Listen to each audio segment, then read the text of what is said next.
I'm buying it now. If you can just do screen share as well, so it makes these slides a bit bigger. Thanks, Elijah. Of course. Good evening, everyone. Just checking everyone can hear me okay. Siobhan, can you hear me okay? All good? Yeah, good evening, Perfect. everyone. Yeah. Good evening, everyone. Thank you for joining. Hopefully this session today will be super insightful for you all. We are joined by the Pearson's team. We've got Siobhan and Petronella and a special guest coming at the end as well. So a lot to take away from today's session. It might even be good. I would probably recommend actually maybe having a pen or using your notes on your phone to take some notes so you can proactively engage with the session, because there'll be some actionable things to take away today for sure. So first things first, your host for today. I'm kind of doing this as a little bit of an advert for our podcast. Myself, Siobhan, and Petronella, who you will go on to be introduced to shortly, recorded a podcast. We will share the podcast link in the chat towards the end of the webinar, but please definitely give it a listen, do the workbook, which you can do alongside it, which will give you some kind of actionable takeaways and get you thinking while listening. So yeah, something good to do ahead of applications, or whether it's literally just trying to get your head around employability and that kind of gap between earning and learning, and everything else to do with that. So yeah, really insightful podcast for you guys to listen into. And yeah, just a bit about Pathway. Of course, you will all have signed up to Pathway. That's how you would have got logged onto the event. But just a bit about us, if you aren't already kind of aware. Our mission, our vision, is to drive young people to find the right pathway for them to kickstart their career. So we're that bridge. We want to be that bridge, and our aim is to always inspire, inform, and support students into their next steps, whether that's an apprenticeship, whether that's going on to do T levels after year 11, or whether that's actually ultimately going to uni. We want you to feel empowered to make the best next steps for you, although we are kind of biased towards apprenticeships. But yeah, we're here to support you, and that's kind of our role. And we are completely free of charge. You can join events like this. You can connect with employers. It's an amazing platform for you guys to engage in and with throughout your time that you're studying. So yeah, just a bit about what it kind of looks like. So this is the Pearson employer profile. It's basically like a page on our website that talks to you a bit about Pearson, what Pearson does. It will also have a link to all the events, any opportunities that you can apply to or engage with via Pearson, and a variety of other employers that we work with too. So that's kind of what it will look like. And yeah, we really do encourage you to get involved with the events and engage with the employers. Use this as a research tool, because we work with every one of these different companies and organizations to ultimately help you feel empowered to make the right choices for your next steps. And then, yeah, just the last bit from me for now. Basically, we have an employability program. So it's basically a virtual learning platform. You might have heard of them before. You might have done some virtual work experience before.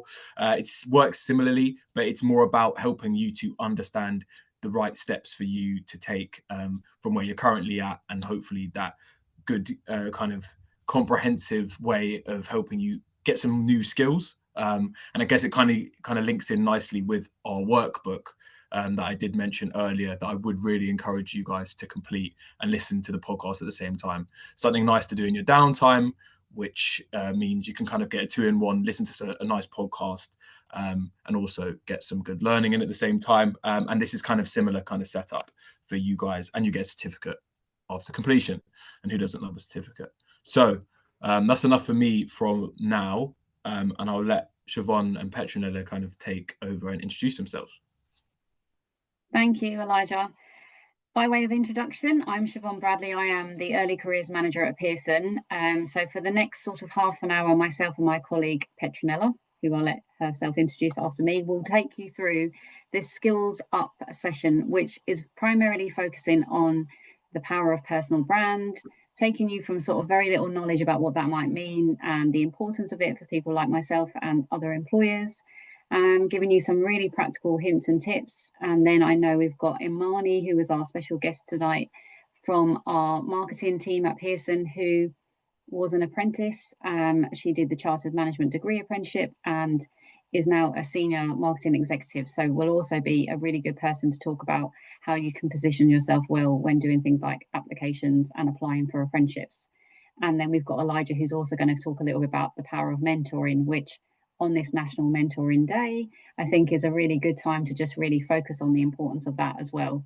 So I'll hand over to Petronella, and then we'll be taking you through some slides for about half an hour, and then we'll have lots of time as well, hopefully, for questions. If you have any, you can put them in the chat. Welcome, and over to you, Petronella.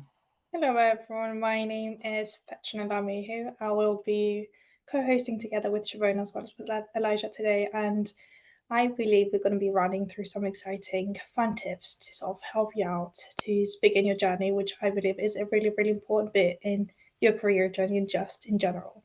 So yeah, I'm really excited and I hope you're excited as well. Great. Elijah, let's get started.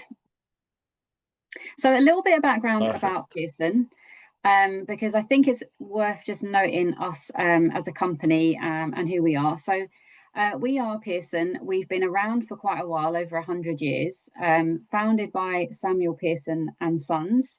Pearson, very widely known in England, and many of you will know us for our awarding body status. So you might actually be doing some of our EdExcel GCSEs and things like that, or maybe thinking about doing a Pearson T level or a BTEC. So very well known for our sort of awarding body status in the UK. But over the last 200 years, we really have moved from being a construction company to being in broadcasting and newspaper making. We even owned Madame Tussauds at some point. So a couple of years ago, our board got together along with a lot of our kind of senior leaders and made it really clear that we needed to focus our purpose at Pearson on something that we really have a passion for, and that's always been learning. So Pearson have now dedicated all of its work and kind of future strategic kind of opportunities into that, adding a life to a lifetime of learning mission. We help people fulfill the life they want and want to kind of achieve through learning. So today we are really kind of here to talk about Pearson as an employer and some of the opportunities that we have, but also to give back to you as students, because we understand how difficult it can be to move that and transition from school, college, even university into the world of work. So we really believe it's part of our kind of purpose and mission to give back to our students and to students like yourself on the call, to give you the right kind of access to information, impartial advice and guidance, and also to kind of point you in the direction for further kind of platforms and where you can find out more about career pathways. Next slide.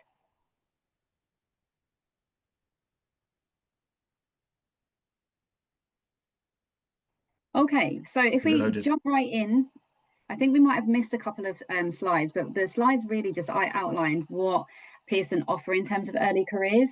So the main things that we offer here in England are T-level placements.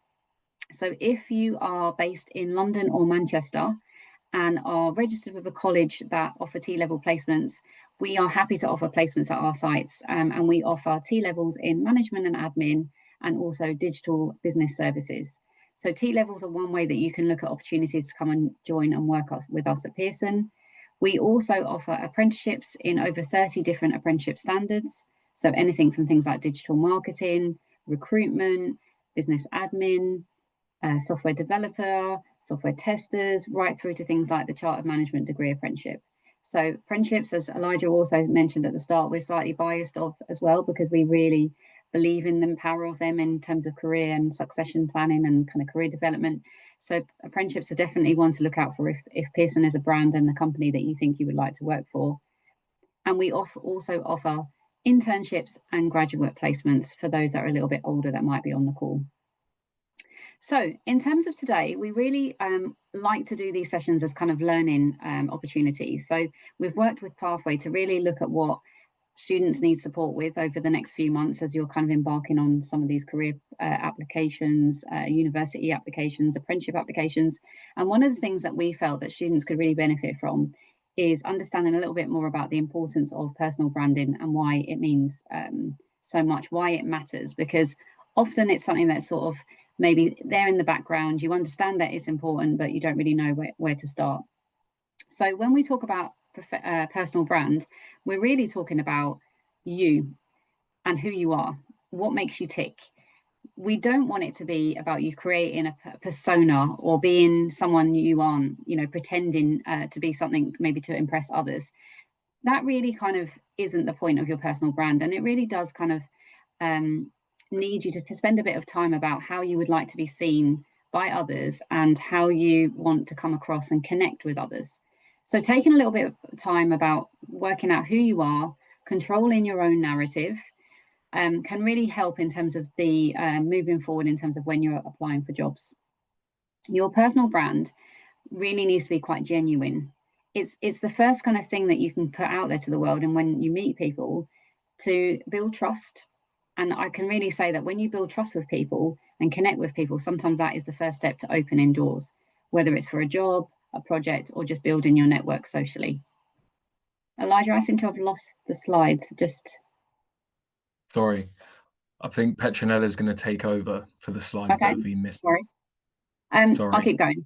So in terms of, just about that personal brand piece, it is about being quite genuine. Don't feel that you need to be someone you're not, is what I would say. And I know that can be really hard when you're young and you're trying to impress other people, but I think it's important to kind of give you the kind of confidence right now to say, actually, I need to trust in my own kind of abilities. I need to trust who I am. I need to understand what I like doing and what I don't like doing, and kind of be really honest about that. For early careers relevance, for some of you might say, what does this matter now? Why is it important I have this personal brand when I'm so early in my career? But starting out, your brand is a way that can help you stand out, even in those very early months when you're embarking on maybe applying for your first job in what might seem like a really competitive market. It's your chance to show up, show your potential, and not just your experience. So if you take one thing away from today, it would really be that it evolves over time. It's not something that is static. It grows when you get more experience and skills and you've made more impact. But actually, from day one, you have a personal brand and it is a strength that you can make use of. So we've said there, skills and strengths, that helps to form your personal brand. What are you really good at? What are you proud of? What do you really kind of like doing? The values and passion, like what drives you, which for someone who works at Pearson day in, day out, one of the reasons why we show up and partake in our daily jobs is that we really love helping others, and we help others in many ways, either by helping people prepare for exams or giving them job opportunities for apprenticeships. And if that's something that would actually really make you feel good and kind of drive you in your day job, then that's an area where you can even see where your personal brand aligns with other people's brands and a company brands as well. It's about your personality. So being honest about, who you are, not pretending to be someone else.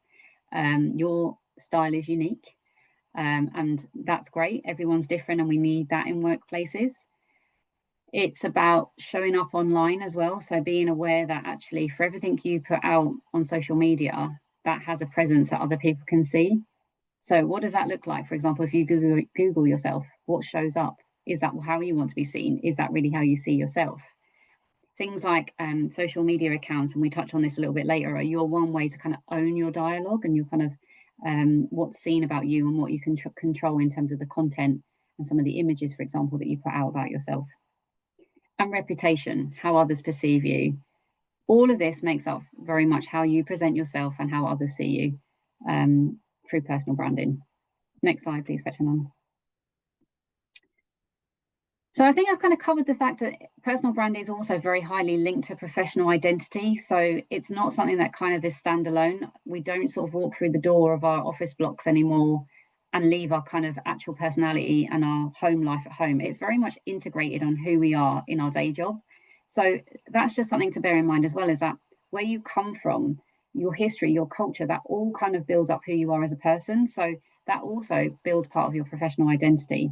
So it's up to you to control that. How you use it and how you want to present it is really in your hands, but it does sit hand in hand. It can be really powerful in attracting the right opportunities because you will have things to offer that other people won't always have. Building long-term career success. I think most people who are a bit more senior in their role and have had kind of long careers will have said that actually personal branding is something that really would have kind of set their kind of career path. It's about how you show up, how you sell yourself. It's such an important aspect of how we kind of develop and progress through our careers, having that confidence and belief to actually showcase us as a person to employers. And then the second thing that we've mentioned is visibility beats ability sometimes. So this is really interesting. It's not just about being good at what you do, it's about being seen to be good at doing that. And we often hear these things that people are very good at kind of like selling themselves, but maybe there isn't any substance behind it. If you can get the sweet spot of, actually, I am pretty good at something and I want to put it out there that I've achieved something, maybe a qualification goal, or maybe you've won a project kind of prize or something, then it's a really good way to kind of get visibility around that. I would say you need to balance it with the substance. So making sure that you're not kind of bragging or making things up. It should be about sharing true value. So framing your updates and anything you put out about visibility wise around impact, not ego, so that people can kind of really relate that you're somebody who's actually an achiever and is proud of what you've achieved, but you're not kind of bragging about it. So it helps you stand out often in a crowded marketplace where everyone is kind of putting lots of information out about themselves. If you try and make the visibility all about the impact you've made, and if that impact is for the better good of society, that's something that really comes across well. So for young professionals, visibility helps build credibility and confidence as well. Is how you start shaping your reputation in them very early days. Why does personal brand matter around thought leadership and influence? You actually have some really great kind of insight and views now, even as an early careers professional. You don't have to be an experienced person to have an opinion or to start creating influence. You know, we work really closely in Pearson with our Gen Z network, who are those younger talent who've come into our business, but they have some really great ideas. So you can also use your personal brand to kind of shape some of the ideas for businesses from the very outset. Build trust before you even speak. So it's worth noting that Petronella and myself are actually based within our talent acquisition team in Pearson. So we work alongside a number of people who are recruiters day in, day out, sort of hiring roles across our company. And one of the things that they will do is lean on to things like LinkedIn and other social media sites to do sort of online checks, to reach out to you. Maybe they'll send you an in message to see if you're interested in a particular job role.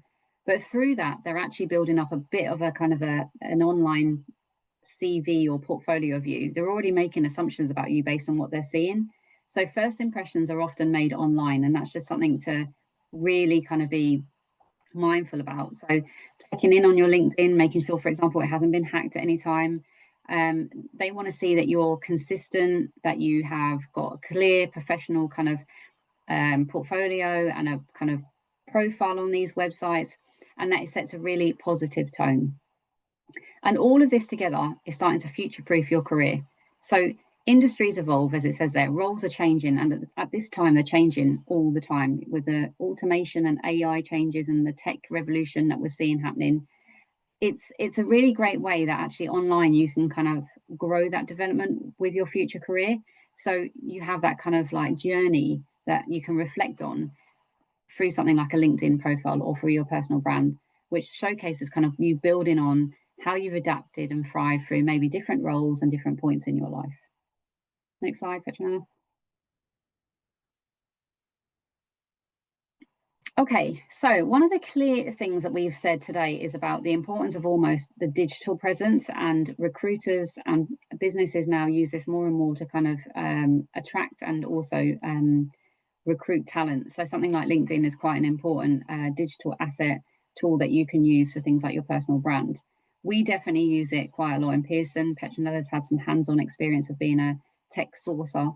So Petronella, have you got any tips and hints that you would give to someone about why it's so important to maybe start thinking about setting up a LinkedIn profile, and any tips you would give? Yes, of course. So, from a recruitment background, I do believe LinkedIn is basically your second CV. So, what does this mean? Once a recruiter reviews your CV, we will go ahead and search your name up on LinkedIn. We do want to see how your CV aligns with your LinkedIn. So, basically, it is also a way to test out if your CV is AI created or is it a real human being applying for the specific role? So it's a tool to help us realize and understand, yes, you're a real candidate that is looking for an apprenticeship or just in general a role. So it is really important as it gives you the opportunity to showcase you as a person in real life through images, through videos, through connections, through any posts you make, any comments. We get that notification that you're active on LinkedIn and we can see who you are as a person.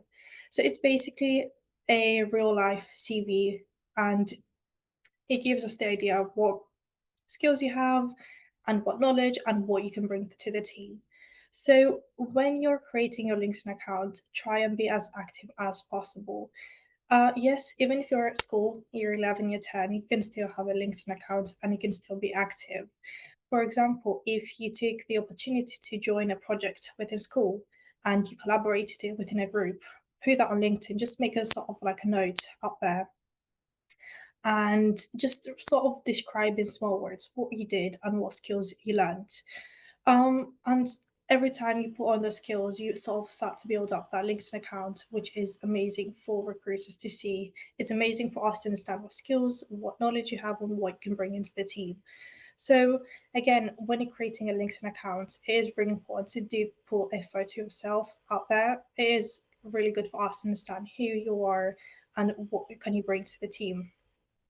Highlight, even if you don't have experience, you can also sort of put a headline or something along the sides that you're looking for specific project management or project work. Just sort of trying to put in those keywords within your profile, depending on what your career journey looks like or what you're hoping to look for it to look like.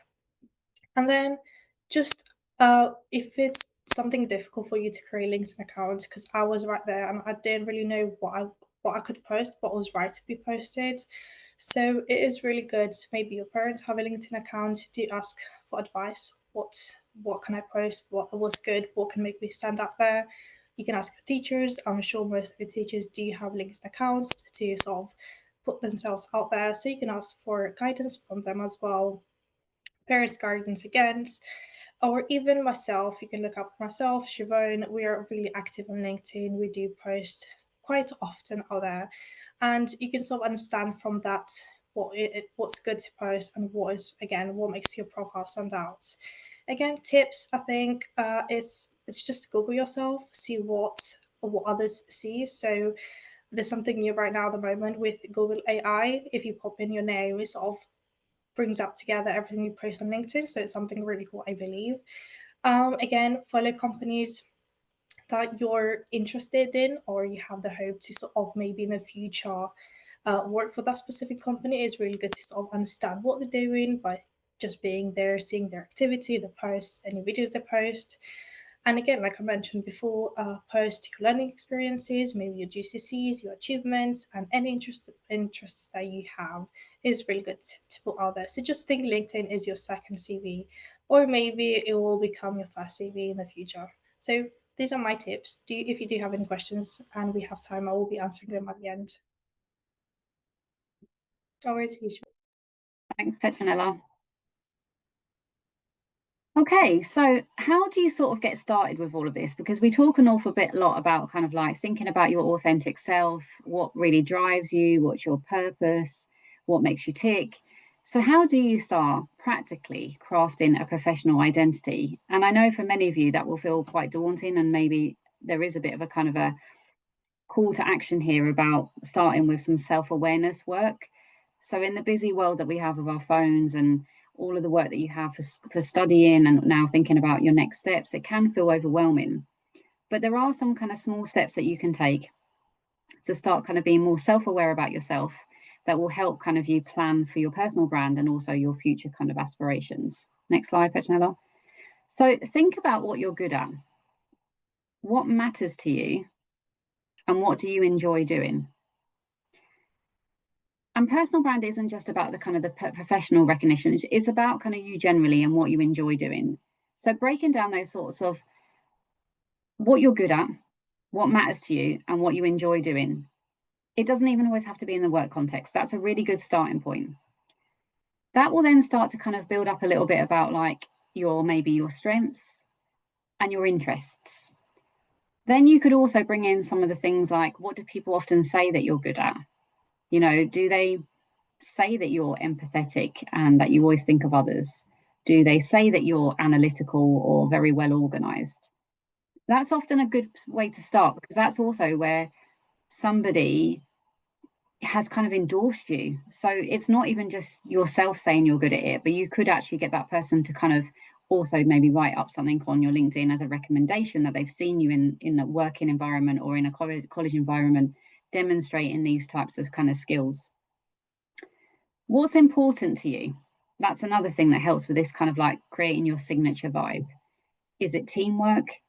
Do you like being more individual in the way that you work? Do you like being creative? Do you help others? This all kind of helps with building, like we said here, your tone, your energy, and how your behavior kind of influences how others feel about working with you. And then it's worth kind of thinking about maybe some of the things that you know that you're not so good at, so that you're kind of moving more into your strengths and building on them. What activities maybe make you lose track of time? What do you kind of put off? What goes on the back burner? Those are the types of things that you need to think about in terms of helping with your signature vibe and developing that through your thoughts. Next slide. And then the next thing is, we've talked today about kind of, unusual insight. Your quirks and passions can be assets, they can. The next thing to say is, how do you communicate that style, your brand voice? So how do you speak, write, and listen also defines your professional presence. Now, for some people, they're really good at this, and they might be quite creative on things like LinkedIn and other social media platforms. They might be very good at doing like little emojis. I know I've seen a lot of people actually being very artistic and using all ways of life to kind of present themselves online, even if they don't want things like their own headshots on there. So it's another way to kind of get across how your style comes across, is how you communicate it. Are you concise and direct? Or like me, are you a little bit long-winded? It takes you a few times to write things out, and then you have to shorten it and go through it a few more times. Are you expressive? So are you quite good at kind of your thoughts and kind of presenting those? Are you a good storyteller? All of these things are really good in terms of how you communicate your style. Consistency in tone builds trust and recognition. So it's just really being kind of aware, and this self-awareness piece that comes up quite a lot, about kind of how you show up, how your tone kind of constantly builds that trust. So if you're using things like AI to help you with crafting some of the context and the writing and stuff, just making sure that you sense check it, that you feel that even though you're using an AI agent or someone to help you with maybe your grammar and things, that it still comes across in the tone that you want it to. Unusual insight there is that silence is also part of your brand too. Knowing when not to speak can be as powerful as knowing what to say. And that's something I think I've learned through my kind of career, is listening is a really important thing as well. So just being part of your brand as well is understanding kind of when to listen and when to speak. Next slide. Values. So your inner compass, that thing that really is your kind of like, makes you kind of really feel good about certain things or not so good. So if you're seeing something, maybe a business doing something that's unethical, or how does it make you feel? This is the types of things that are really important to kind of say, yes, I would be happy to work for that type of company. No, I wouldn't stand for that. So your inner compass and your gut feeling often kind of guide you with a lot of the decisions you make, especially around companies and careers you want to go into. So what do you stand for? People align with brands that reflect their own values. Pearson, we're really unique to have a brand value that's really driven around helping others and helping global societies in the world, from learning right through to things like sustainability. All of that is very much front of mind. So it's important, if those things are important to you as well, that you're doing a bit of research about some of these companies and how they kind of show up in the world. Your values are your why. When clearly communicated, they attract like-minded opportunities and repel misaligned ones, saving you time and energy. So if you can work that out now, and you can align to opportunities that you think you are going to respond well to, you're going to be passionate and motivated about, they're generally going to be the ones that, one, you're probably more likely to get a role or achieve in that sector and context, and two, actually really show up and do your best work. Thank you. Clarifying purpose and values. If we go to the next slide. we've talked quite a lot today about the kind of the why ladder, but this is really important, that self-reflection about digging deeper into your motivations. And I know we've said that sometimes it can be a kind of a difficult thing to start. So write down a goal or aspiration that you might have. If you've got that pen and paper that Elijah mentioned, you can even start to think about it now. So often I'll be at career fairs or working with students or meeting students, and they'll often say that they've got a goal or a kind of a motivation that they want to work in a particular area. Maybe it's tech. And that might be for many reasons. Often it might be because they are hearing it from their school or from peers that that's the new latest craze and the new jobs and where things are moving. So they just go with that. Or maybe they've had a parent or guardian or a sibling who's gone into that field. So you need to break it down a little bit more about why do you want to go into that particular field, or why that is your goal. Why is it really important to you? And if you repeat the question 5 times, each time based on the previous answer, it can often help uncover the deeper purpose of why you have those maybe surface level goals. If you can't really answer it 5 times, then potentially you might need to do a bit more research into why you had that goal originally, and if it's still an important goal or aspiration that you have. So for that example that we have in this case, I want to work in tech. Why? Because I love problem solving. Fantastic. That's definitely a skill set they need in that area. Why? Because I want to make life easier for people. Definitely. With AI and some of the other things, they are definitely making life easier for a lot of us. Why? Because I believe everyone deserves access to simple solutions. Again, working in tech has a lot of kind of accessibility and kind of access for, especially in learning. So we definitely can do that. So if you can actually tangibly break it down into the reasons why you want to do that goal or move into a particular role, for example, then that can actually give you quite a lot of the why and the drive to continue in a particular area. Next slide. And then once you kind of build up a bit more of this, it can also help you with your core values. And this activity helps you with kind of maybe sorting them. So if you just get a blank piece of paper, you're identifying some of those personal values, provide a list of 30, it's quite a lot. So anything from like honesty, creativity, independence, empathy, strategic, all of the things that you think kind of are your personal values, rate them, pick 10 that resonate, narrow down to 5 core values, and then choose the top 3. I would say in most interviews that I have conducted, I ask a question around your motivations for wanting to particularly work for a company, or what drives you? What do you want to do next? Tell me a little bit about yourself. These types of kind of core value card activities that will be really important to help you kind of carve down exactly what you see as your top 3. So do take some time, maybe this week, maybe after doing the workbook, to kind of maybe replay this recording and look at things like the core value scorecard, because they can be very powerful in that self-reflection piece. Next slide, Betchanel. And there's just a whole list of different ones there that you can see. So if you want to play this back, there's so many different values there that maybe you've never even thought about. So then what you can do is reflect on a time when you felt proud or fulfilled. What values were being honoured in that moment? And that's always a really good thing as well, to kind of work out exactly what your value piece is and what's going to motivate you, because it can really identify how you felt in that moment. So at Pearson, we're constantly giving kudos and kind of recognition to times when we've either done a good job or worked with others. And often we use these kind of values and professional kind of aspects of how we've worked to resonate and kind of work out why we enjoyed what we were doing and why it really engaged us. So it can be quite a powerful thing to do. Next step, Petronella. Content creation and storytelling. I am going to leave a little bit of this to Amani and Petronella later on, because I think actually hearing from some of the younger voices on this call will help you also kind of with understanding the importance of sort of creating content that's about you and really your personal brand and selling yourself, and the art of storytelling around that. So we've got some slides, but I do think it's one that Amani and Petronella will pick up a little bit more later on in the call.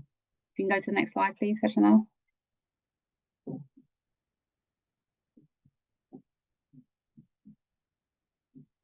Okay, strengths and weaknesses. This is always the one that comes up at at interview, and it's one that people really struggle with because they don't know how honest to be, and they start to put on that little persona that I talked about at the start of the call, where you almost are responding in the way that you think an employer wants you to respond. So you don't want to say maybe that you're not the most organized, because that doesn't come across well. You don't want to say that potentially you're not the most punctual, because that might mean that you're going to be late.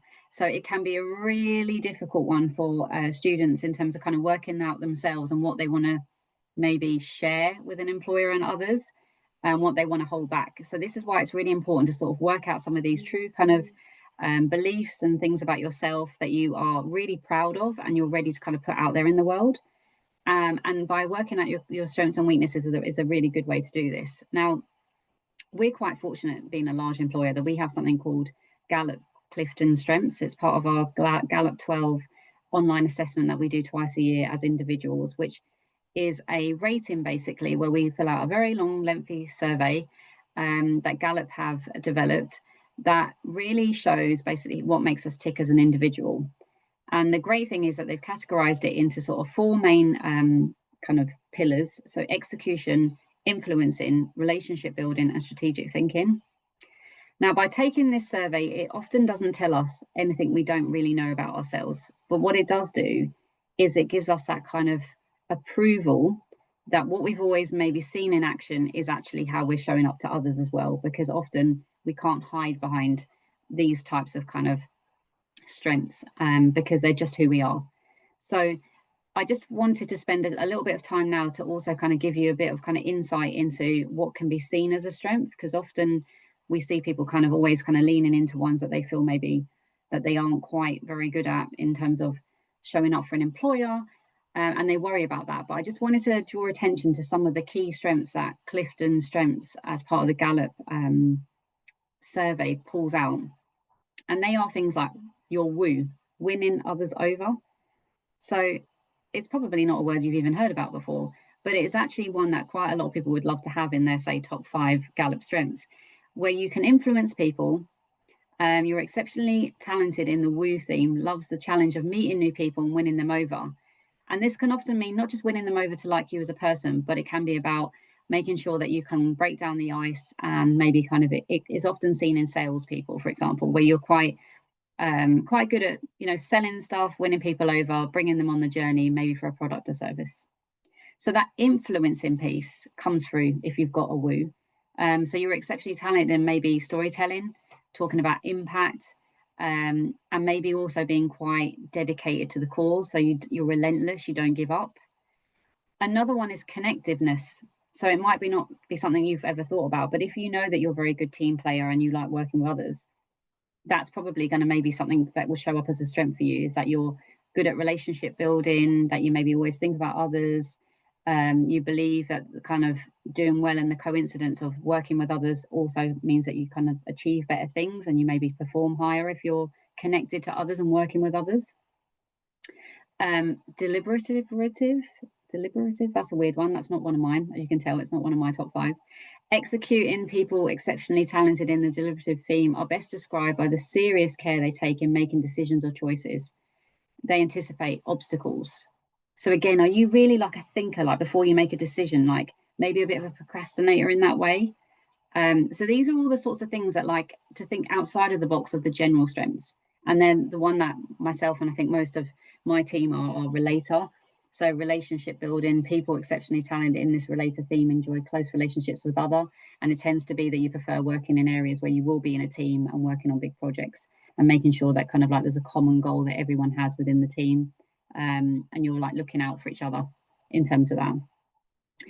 It's been stated by Gallup that those that are kind of engaged in their strengths and are kind of more leaning into them, so you're aware of your strengths and also maybe your weaknesses, are much more likely to have an excellent quality of life and are 3 times likely to be more engaged and successful in their job by just being more self-aware about their own strengths. Next slide, Petronella. I believe we should pass over to Elijah now. I think he's going to do his bit. I think his slides are on there. No? Elijah has to share his slides. Okay, no worries. Yep, Elijah will be sharing his slides at the moment, and then we're going to be coming back to Imani Perfect. in a few minutes. Yes. If you give me one moment, I will share my slides.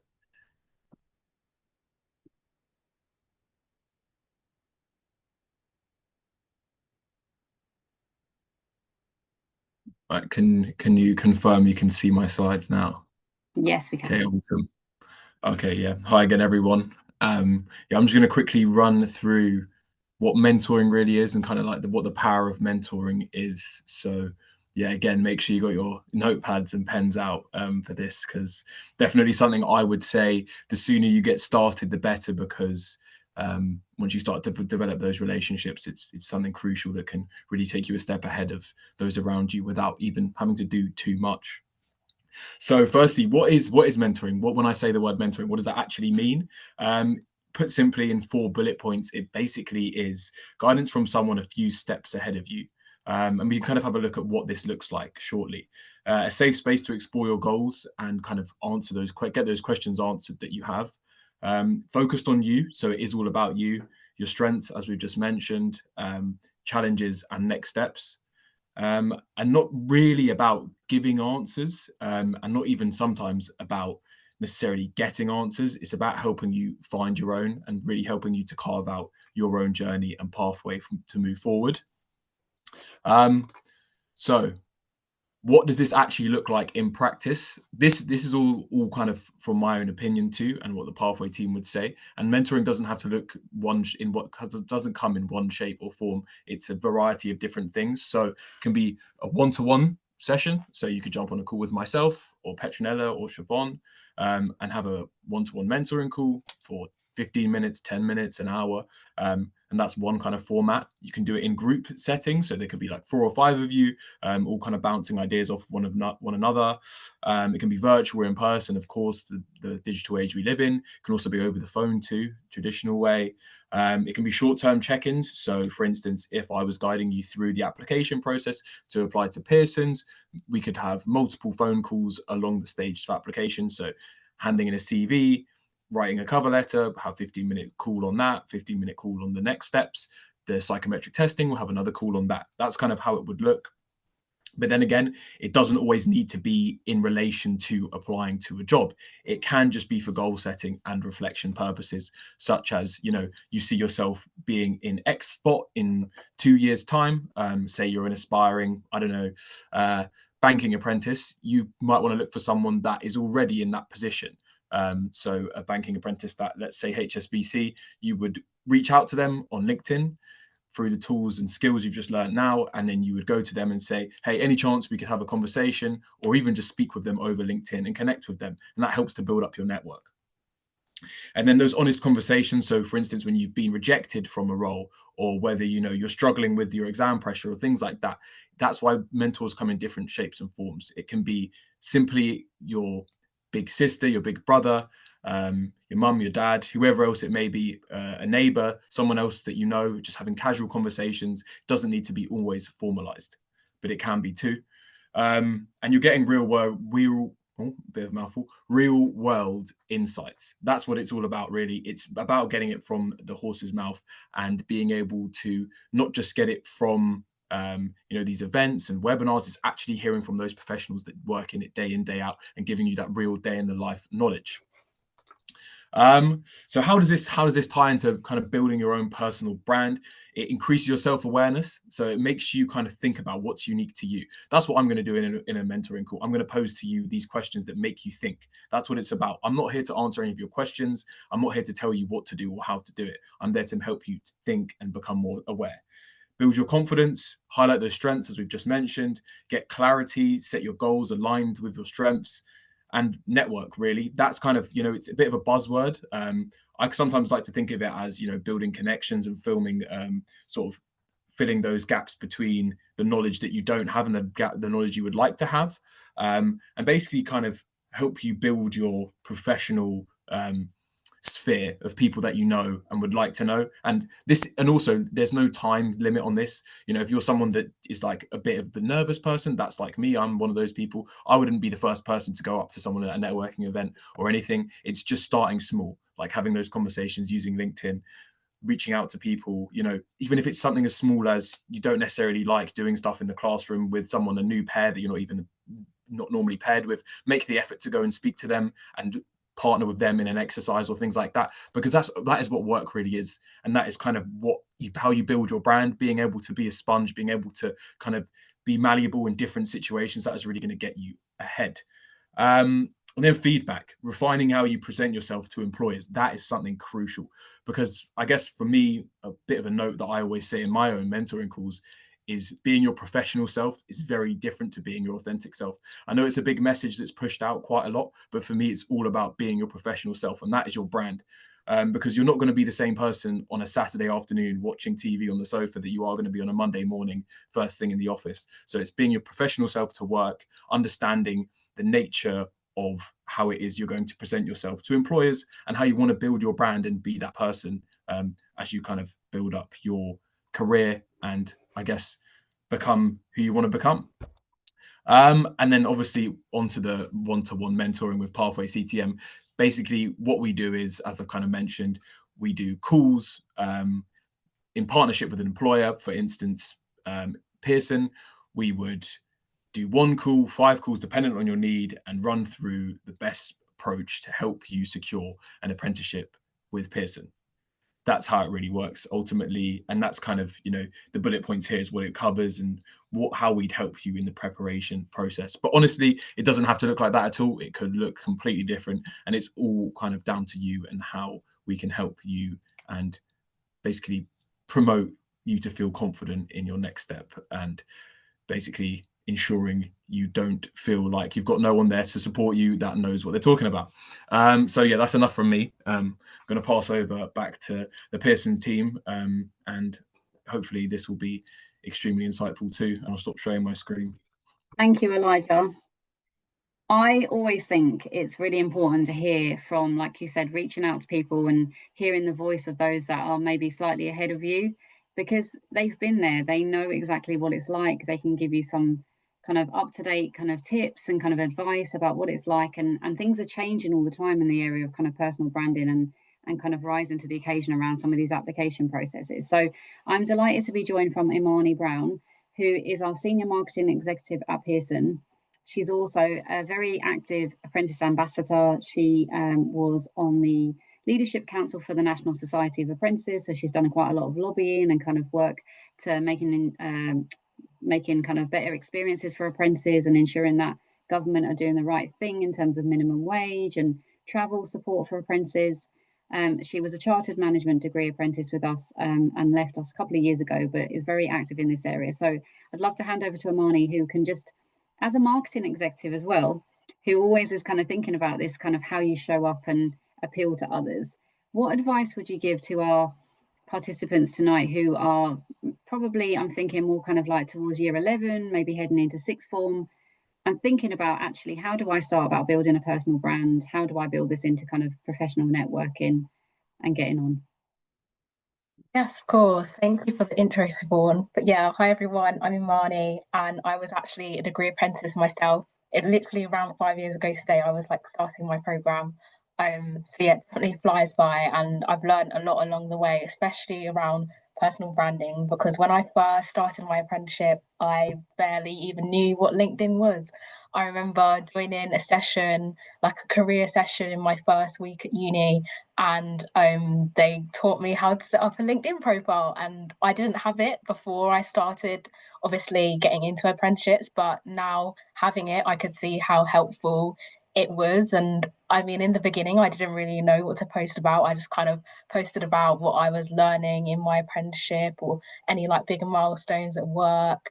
But looking back, like if I was to change something, I would definitely get LinkedIn or something like LinkedIn like before getting into the industry, because I think it's a really helpful way to kind of see what's going on in the industry that you're interested in, but also from your perspective to connect with other people. It doesn't always have to be super senior people or, you know, people that are further along in their career. It's also a great place to connect with people who are at the same level as you, who are in the same position as you, or maybe even people who are already where you want to be when it comes to whether it's an apprenticeship, an internship, a grad scheme, anything like that. You can connect with people who are already sort of going through it, and they can help advise you. So that's one thing I would change. If I could go back in time, I would definitely get on LinkedIn. I know that now other platforms are even evolving. When I was growing up and I was in school, things like Instagram were like really just a place for like casual social networking. It was more for fun. But there's definitely now a rise in sort of people on TikTok, people on Instagram speaking about stuff like careers and building a personal brand for themselves, which I think is pretty cool actually, because it's not just LinkedIn where you can do that stuff. And I think when it's on Instagram and TikTok, it comes across really authentically as well. Like it comes across really natural, and obviously you're going to be able to connect with more people who are sort of in your age group, more people who are sort of starting out in their careers as well. But I'll start off with some tips for LinkedIn. So I know it's scary. Like when I first got my profile, I was like, oh gosh, like this feels very serious. And I think at the time when I joined LinkedIn, it was quite like a clunky app as well. Like it wasn't as slick as things like Instagram. So it took a bit of getting used to, but now, like honestly, the way that social media is updating now, it's a bit crazy. Everything's got AI as well. But when it comes to LinkedIn, I would say just do it, go for it, create a profile, get yourself like a nice professional picture. If you don't have to get a professional photographer, by the way, I literally took my first LinkedIn picture by myself, like in my room with some like extra lighting, and I kind of like it was a kind of like a selfie, but then you could position it how you kind of take like I guess a passport photo, like that kind of style, like head and shoulders. So there's tricks to this game. You can sort of really take it yourself. You don't have to get like a professional photographer. But I also hear that you can do it with AI now. If you like upload your face and then AI can like make it look super professional. I mean, I can't advocate for it because I've never tried it, but I do know some people who have tried it and it does actually look very real. So if you're into that, you can also try that as well. Then in terms of like what to put on your profile, which can be difficult because if you're not like in the industry or you haven't started work yet, it might be a bit like, oh, what do I post about? But one thing I really recommend is sort of going in and putting that you're an aspiring sort of, if you put the industry, so for example, if I wanted to go into marketing, I put aspiring marketer, marketing professional, aspiring finance professional, and you can put maybe a bit of info about what you might like to go into. So, for example, if it's marketing, you might want to go into brand marketing, you might want to go into social media marketing, you might want to go into agency marketing, completely up to you. You can kind of add those into your profile. So when people are searching for these industries, like you might come up. So that's kind of like a good starting point in terms of getting your profile set up. And there's also like a nice little about section where you can literally just add some things about yourself, and it doesn't have to be like super formal. Like you don't have to speak like a robot. Obviously there's sort of parameters within that. Always be professional online. The way I like to think about it is, would you want people you see in your real life to like see this? So whether it's your mom, your auntie, your line manager, because once you do put something online, digital footprint is a huge thing. When it's public, anyone can see it, and as long as you're happy with other people in your life seeing that, then go for it. And that's one way to think about it as well. That's kind of some tips when it comes to LinkedIn. In terms of what to post, the thing is with personal brand, you don't always have to post. Like some people post every day, fantastic. They'll probably like see a lot of growth and a lot of attention. But if that's not for you, you don't have to post every day. You don't have to post every week. Like it's completely up to you how much you want to post. And I also think that engaging is a really important thing as well. Like you don't just have to post, like simply engaging, commenting on things that are happening in the industry. So if you're interested in marketing, comment on some of the big brand launches, comment on some of the new ads that are going live. There's always amazing ads going live.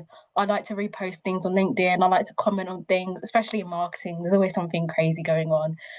There's always something like a little controversial when someone's done like quite an out there ad, and I think it's quite fun when you get to see, I guess in other companies they do that a lot. So commenting on things like that. It's also a great place to just look up news, things that are happening. And even if you haven't posted that much, if employees can see you're engaging, because not Instagram, LinkedIn is a very sort of activity driven app. So when someone likes something, it comes up on your feed. When someone comments something, it comes up on their feed, comes up on your feed. So literally just engaging is enough. So don't worry if you don't know much to post about. But what I do think from a perspective when you're not in the industry yet is it's really nice to post about your journey into the industry. So people sometimes post about their apprenticeship application journey, what they're learning in the process. You know, they like to post when they've got sort of accepted onto the program, which I think is like showing that journey, sharing what you're learning, even if it's from it's not I'm not going to say they're failings, but even from rejections, like you learn from your rejections. I think you learn the most from the times where you're not successful. So even if you're comfortable, sharing about that is so helpful. Not just for you, but for other people as well. If there's any like particular feedback, and obviously you don't have to be personal about it if you don't want to go into specific feedback, but just general things that you've learned are always super helpful. So that's a little bit about LinkedIn. And then when it comes to Instagram and TikTok, I think they're really great platforms because you can just come across that a little bit more authentic on there. There are so many creators now posting about their careers, especially in the apprenticeship space, because there just wasn't that much advice for apprenticeships, especially when I was applying. So when I started my apprenticeship, I actually just started posting, giving other people tips for applications, and now I kind of just post about just like general career stuff, things that I'm learning, advice for other young people, which I think is like really helpful because I wish when I was applying that was around because we just didn't know what to do. We kind of just had Google, we didn't have ChatGPT, none of that.